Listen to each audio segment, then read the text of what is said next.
How's it going, everyone? This is Brian from Line Run. I'm here with my friend Sumeet Shah.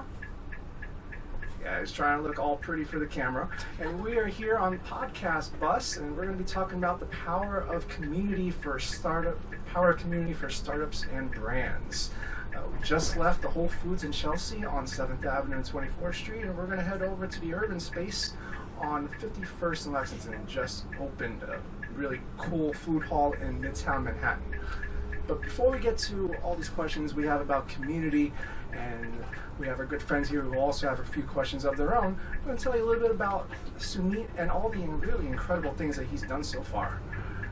Sumeet currently assists members with fundraising advice and guidance as the VC in residence at the New York City campus of Galvanize, an 8-campus strong community making education and growth accessible to anyone, especially underrepresented groups in the tech industry.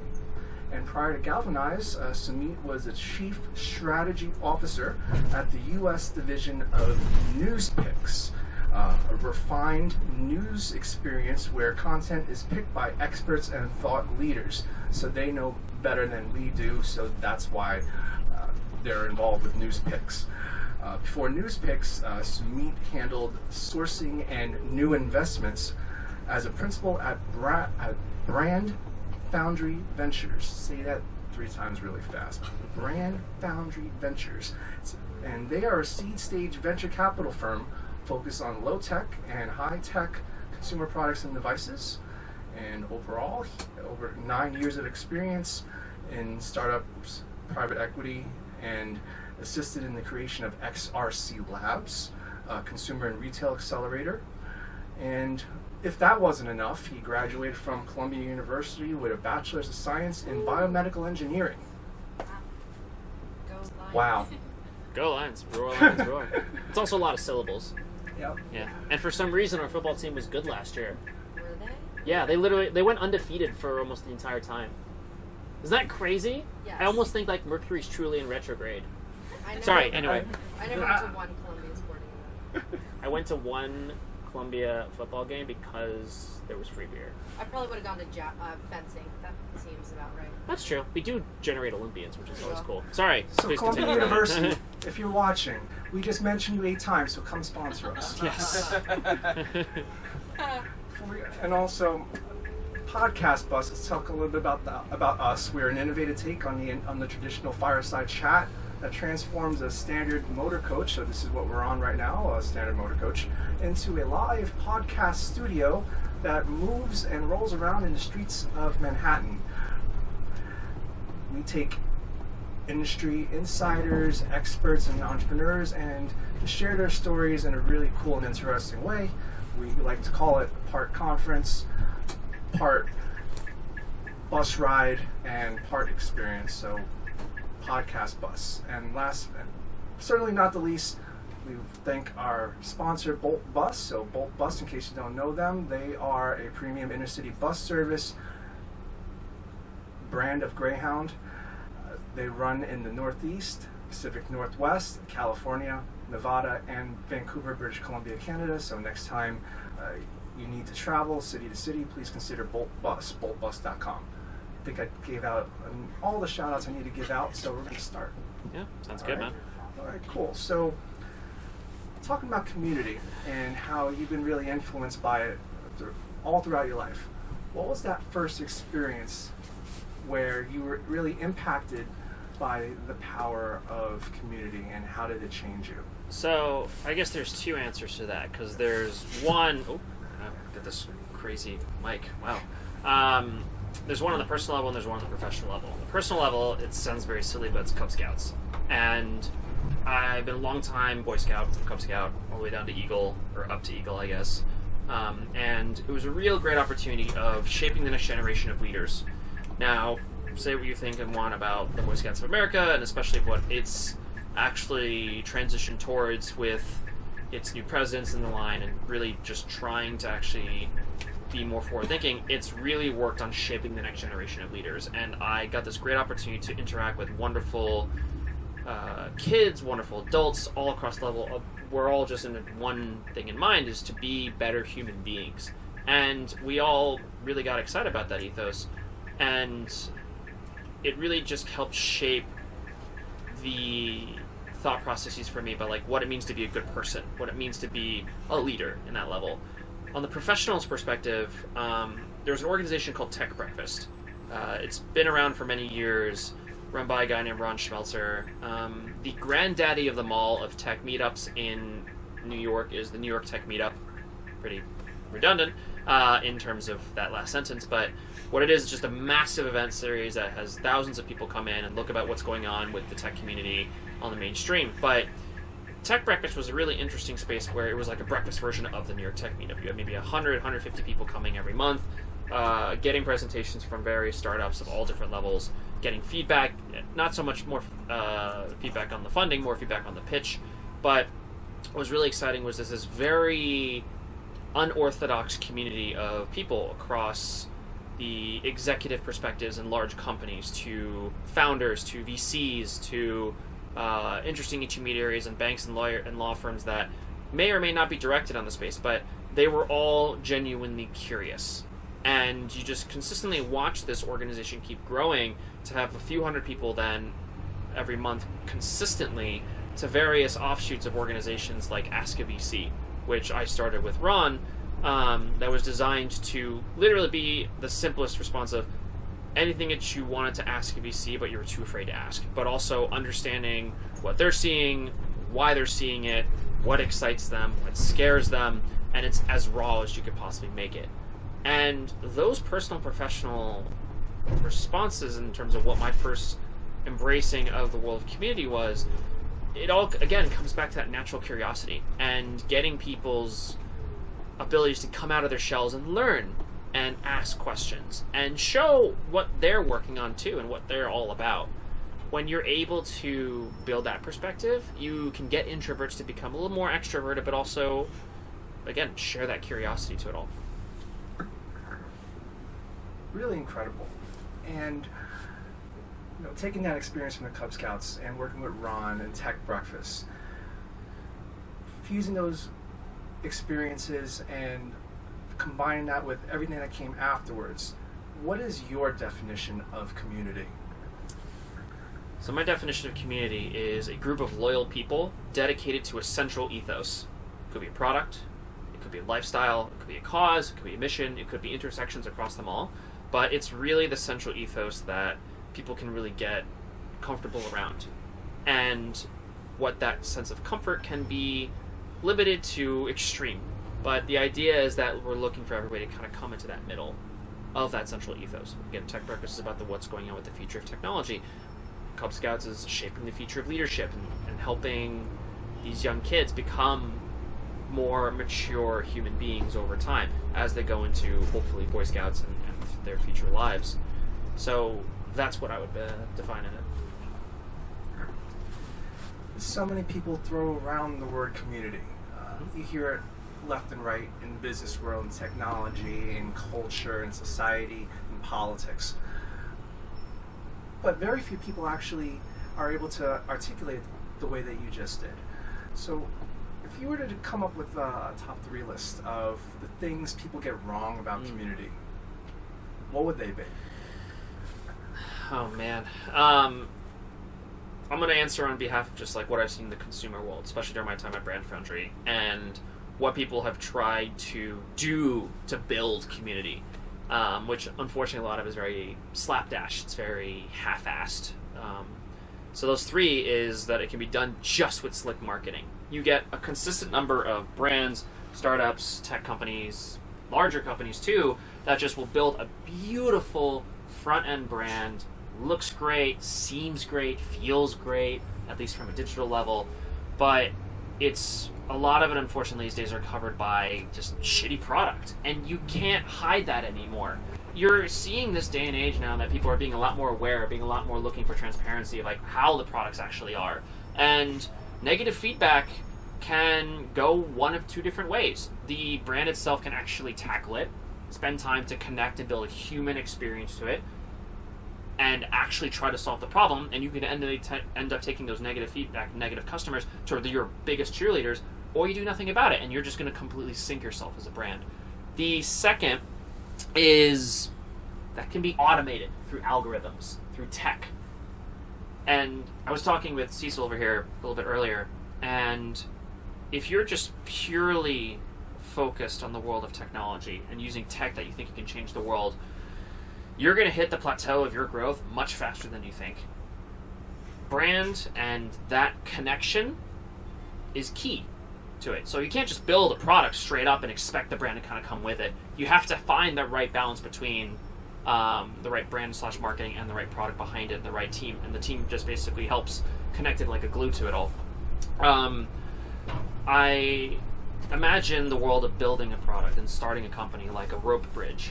You know, the ones that swing back and forth often. You start on the bridge when you have shipped the product, you've gone through proof of concept, it's out in the wild. And that bridge will swing when you're running into problems. Founder squabbles, supply chain issues, distribution issues, just unexpected issues that you're dealing with the company. And if you don't treat them and justify them, you fall off the bridge. If you can treat them and justify them well and work alongside them, you'll stay on it. And at the end of the bridge is the mainstream consumers, mainstream awareness. The way that a Nike or an Adidas or a WeWork or a Citibank or whatever kind of brand that exists from there, whether it's by smell, by logo, by name. That can't be done 100% by tech and algorithmic perspectives. And the last one I would say that they get wrong is that agendas are necessary. Now, Tech Breakfast, for example, focused on the futures of tech. Some maybe some themes across it all. But as soon as you set a very specific agenda, you're going to have people trying to fit inside that box. And you're going to sometimes get people to feel like they're something that they're not. It's really dangerous as well. Because what's worse than trying to get people to come to a space almost forcibly is to get them to have to focus on this kind of thought process. Like, every kind of conversation that comes in the world community has to come naturally. It has to come comfortably. So if you can't build that level of approachability, that level of comfort, then you're never going to really have a sustainable community from it. So agendas are fine, but sticking hard to it is not really going to do you much favor. So let's say, for example, one of these companies who believes in one or more of the things you just mentioned about their definition of community, they see the light. And if they were to press the reset button, what would be the 3 things that they would have to do in order to really reset themselves to go out and then build that community organically? There's 3 levels: being genuine, being builders, and being cultivators. So we'll go through each of the 3. Being genuine, and I can't stress that word enough. You have to be genuine in every kind of ethos or every kind of motion that you're doing of building these different communities. You have to be as human as possible. You have to listen to your people, listen to your customers. It's almost what I call the blast wave strategy. You have your first level of testers that will work through it. You get the most critical feedback, the most helpful feedback, so on and so forth. Expand it slowly more in terms of more users, more feedback. Grow it over time as carefully as you can, because there's going to be a point where you're going to hit that right level of customers where outbound is going to be larger than inbound. Inbound is going to be larger than outbound, meaning that you don't have to go build your own customers. More customers will come to you through word of mouth, or more people that want to join your community will come in through word of mouth. That community can be customers, that community can be just fans. So that's being genuine. Being builders. You, as you're learning from those current or potential fans, customers, etc., you're recognizing what you have to build, whether it's direct events, whether it's direct networking, whether it's direct email chains, newsletters, so on and so forth. You just have to be recognizing what has to be built, and you work on executing it, whether it's for you directly or delegating to your teams. And it's being cultivated, a cultivator, where you'll then have the things that you've built. You have to also recognize that everything evolves. Not everything that you've built over time is going to work. Some things will even become obsolete. Some levels of community connections are going to be obsolete, and some things are actually going to work better than others today versus tomorrow. So to have that periscope-like awareness and cultivating and harvesting, it's like growing a garden. It's recognizing what seasons and what timings that things are going to work versus others that just aren't going to work. So as you're going to hit that reset button, that level of being genuine, the level of being builders, level of being cultivators, they all are surrounded by having that periscope, having that ability, that not just being stuck on your process, but stopping for a second, looking up and saying, hey, am I going in the right direction of what I'm building or what we're building? Great. And building off of that, business and technology were all about metrics and benchmarks. And for the organizers and company owners, or just any organizer that is able to recognize that they need to press that reset button and is in this process that you just described, what are the measures of success that they should take where they know that they're on the right track? So the most important one for me of those three that I'll be mentioning is feedback, genuine feedback, testimonials, getting direct feedback and indirect feedback from people who are coming within your community, because that's only how you're going to make sure that you're evolving everything over time. You know, you're going to be asking for people, it's like, hey, is this working? If so, why? If not, why not? What could we be doing better? Feedback is so important because it helps you to figure out with that periscope how to evolve, because you're not going to be able to forecast everything by yourself. You shouldn't be expected to. You're not Superman. The inbound laying out versus outbound. What I mean by that is your outbound is as you're reaching out to others, building things, recognizing where you need to be going, seeing where the puck is going. You're going to be running around literally like a headless chicken. That you're, for those first 6 months, 12 months, 3 months, whatever it is, that you're going to be making sure that you're connecting with people, recognizing what's going on.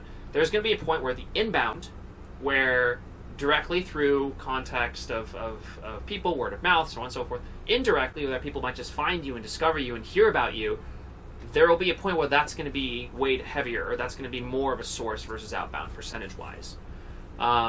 It's a great perspective, because then basically you've built a well-oiled machine, but that doesn't mean that you can just rest on your laurels and say everything's going to work out on an algorithmic perspective, right? We already discussed the fact that it's not going to fucking work all the time. Sorry, I cursed a bit. Sorry, kids. The third is the high level of community-driven conversations. And what I mean by that is, through your community, things happen. Let's say people find jobs, people find opportunities, people find partnership, collaboration opportunities through the community. You can weigh that out, also, of course, through the testimonials, but even just how direct or indirect those things can happen, if you can weigh them and you can actually find a way to quantify it, it's great. It works. I mean, Tech Breakfast, a great example where at the Ask a VC event, I connected my friend Jason to a venture capital colleague of mine, David, back in the beginning of 2015. The guy who has been a long-time consumer product guy got the opportunity to join the venture capital world. Joined a firm, worked his way up to principal, left to run a very, very, very large organization backed by a major sports person. And all that took was that you recognized the community that you had to build across Ask a VC, and you saw the opportunity to connect, and that conversation, the conversion that happened, obviously it happened great for Jason because he got a great job opportunity, but he had the ability to cultivate and build his career to something deeper of a level. I've seen brands build collaborations through these various communities, and just more revenue streams, more ways to actually succeed. So those are the three that I would focus mostly towards, but more importantly, it's that periscope-like ability that I mentioned earlier, that you're going to make sure that you can measure everything qualitatively and quantitatively. Wonderful. And I guess something that I know a lot of us here on the bus right now, as we're on Fifth Avenue passing St. Patrick's Cathedral, Madison Avenue passing St. Patrick's Cathedral, are thinking about is we have this great community. And we really haven't asked them to do much, especially when it comes to buying stuff from us. but what is the best way to ask your community to buy something from you?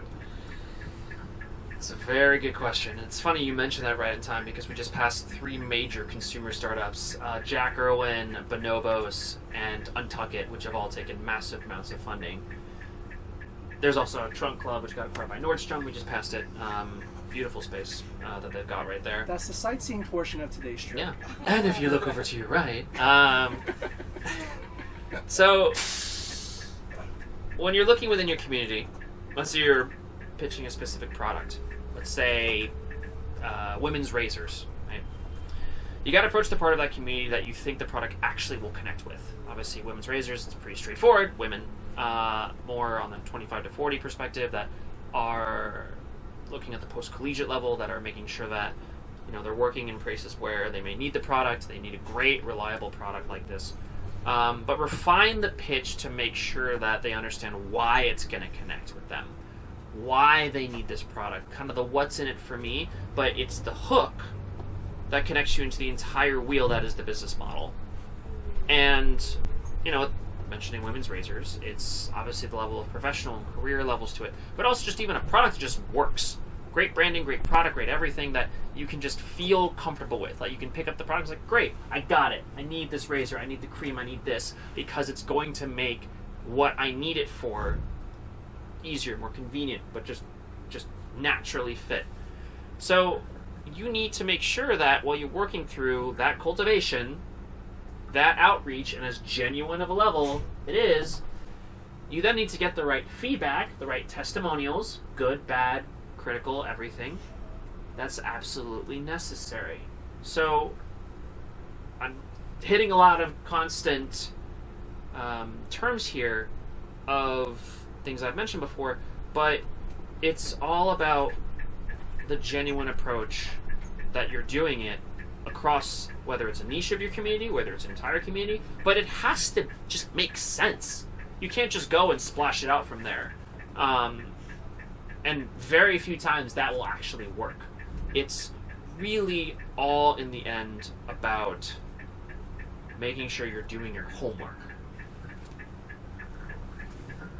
All right, and the final question I have for you, as we are about to arrive at the urban space on 51st and Lexington. You're very experienced and you've done a lot of things, startups, brands, VC. 3 pieces of advice you would have for a community organizer, a brand, a startup. 3 pieces of advice that you would give to them on community in general. What would that be? First piece of advice, just be genuine. Be yourself. Be just true to yourself. Don't try to put on a fake mask and a shell to kind of show what you're trying to sell from it. Because most people will see right through it. You have to be genuine and understand your customer and your audience. Be approachable. Be available for people. So sometimes you're going to get a lot of inbound that just might not make sense. 90% of it's not going to be very helpful. It's not going to be useful across it all. But there's going to be those points that you're going to find those gems. You have to be available, be approachable across it all. And the final is just be passionate. You got to be having fun doing what you're doing, building what you're building, cultivating what you're cultivating. If you're not having fun, if you're not showing that passionate side to yourself, then it's not worth taking the time to do it. Passion is contagious. When people see it, it's like, wow, I want to do that. I want to be like that. And the great thing about it is, but again, when you're being an open book across it all, people are also going to recognize, like, hey, it's not so hard. Amber Ray wrote a book called Choose Wonder Over Worry. And in her book, she mentioned the fact of, like, recognizing the world of worry myths, things like jealousy, things like being overwhelmed, things like anger, so on and so forth, envy. The book just came out. I highly recommend reading it. But not just for the fact it's a great pitch, it's a direct pitch for her, it's something that I learned from the book that is the recognition of you're going to run into various issues throughout your entire career building communities that you can be nervous about, but channel a lot of those things you get scared about, you get worried about, and wonder about why they're going on. Challenge the tornadoes and the hurricanes and things head on. Understand why they're happening. Work alongside them. And in the end, you're going to channel a lot of those things as strengths for yourself. You're going to have the ability to wield the tornado, wield the hurricane, and be a complete force for good. If I were to mention just real quick some organizations that do a fantastic job on it, on the startup space, Away in the connected suitcase and travel brand space, Lola in the world of feminine hygiene, The Wing, a powerful, amazing women's membership club that just continues to gain fantastic steam. It's not coincidental that all three of them are run by women, run by female founders. They're just great, methodical thinkers, very much attention to detail, but also an organization on the informal side that does a great job is a guy named Mike McCombie, who's over at FFEC, and he runs an organization called Open Mic Night. I believe his next one's happening in a couple of weeks, so shout out to Mike. We love you, Mike. We love you, Mike. But in the end, being genuine, being available, being passionate, it only helps. Case in point, we have the embodiment of those three things right here in front of us. And with that, thank you so much, Sumeet, for sharing your knowledge and your wisdom, and for just being here and taking a little ride with us in the city. We really appreciate it. Thank you so much. Thanks for having me. I used to work right around the corner from here, so this is kind of crazy. So here we are. Things just come full circle. Yes, literally. Anything that you're looking to promote right now, you want to give a shout out to our community? I've been really fortunate to be working across all different levels of communities. I gave a shout out to Mike, obviously. Ron from Tech Breakfast and what he's working on these days is really fantastic. There's a lot of wonderful anchors in the New York City startup adventure ecosystem. So if you're looking to connect with any more of those, feel free to reach out to me. Fastest way actually is through Twitter at PE_feeds, FEEDS. He does respond. Yes, actually, I respond as heavily as I can through the world of Twitter, especially because that actually helped me through most of my career, but that's another story for another time. He's addicted to it. Unfortunately. All right, and for us on our end, we have several really great events coming up on linerun.co/events. Our next podcast bus on Wednesday, July 18th, and we just finalized it today. Really amazing. It is called How to Propel Your Idea Through Adversity, and we have a really great speaker. His name is Aaron Price, and he is the founder and CEO of Propelify, the Propelify Innovation Festival. Really incredible event. Unites the world of tech, business, and innovation, and a bunch of other things throughout the Northeast. It's called the Northeast version of South by Southwest, which really big things. North by Northwest, then, I guess? Or North by Northeast? We will come up with another name, and we will have another video on that. So with that, PodcastBus, check it out, linerun.co/PodcastBus. Shout out to BoltBus. Thank you again. If you need to ride anywhere in the Northeast, California, Pacific Northwest, Vancouver, British Columbia, check out BoltBus, boltbus.com.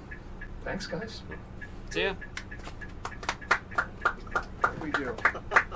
28. Oh, still going. Still going. Nope, still going.